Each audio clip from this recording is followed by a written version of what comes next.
Kus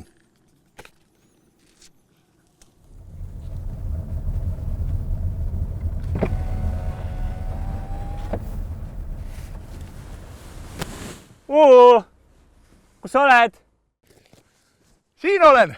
Tere, Tõnu! Mis sa rapsid seal? Kuule, mul rapsil kroonlehed pudenevad, et mis ma tegema pean? See on praegu täiesti normaalne. Aga tead, ma lähen praegu Põlvamaale. Tule kaasa, lähme vaatame, mis need järgmised tööd rapsil on. Ohoh, lähme!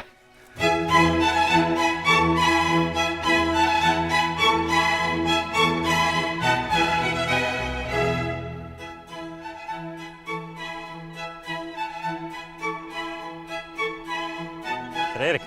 Ja, tere, Tõnu!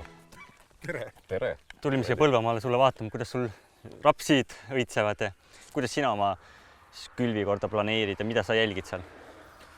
Jah, ega kaasa arvatud meil siin kagunurgas, et rapsi proovime ka selline iga 4-5 aasta tagant kasvatada, et tihedamalt ka mitte juba haiguste pärast, aga külvikorra mõttes ta nagu hea eelvili teistele kultuuridele, nii odrale kui ka talinisule, kaasa arvatud suviviljadele.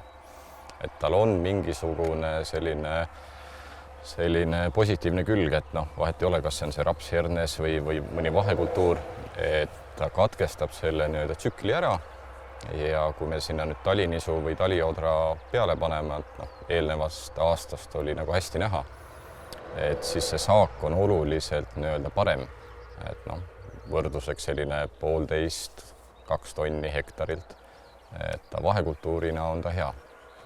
Viimastel aastatel on olnud väga heitlikud ilmad, et eelmine aasta oli öökülma aeg, olid seda täisheitsemisaegset pritsimist vaja teha, tänavu aasta on väga kuum.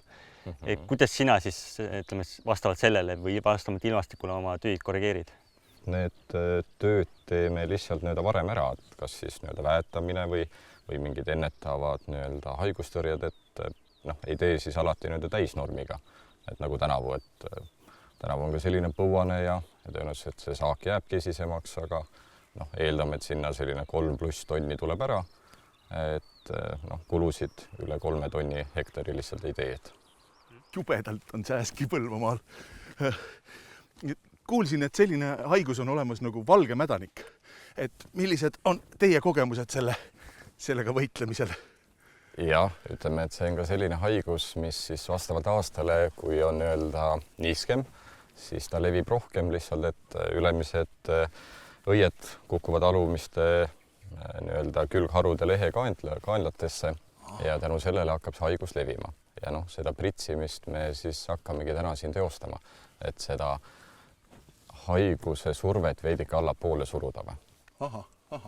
Ja ma tean, et taimi tuleb toita, et kas selle ringi fungitsiidiga võib leheväetist ka anda? Ei ole kõige mõistlikum.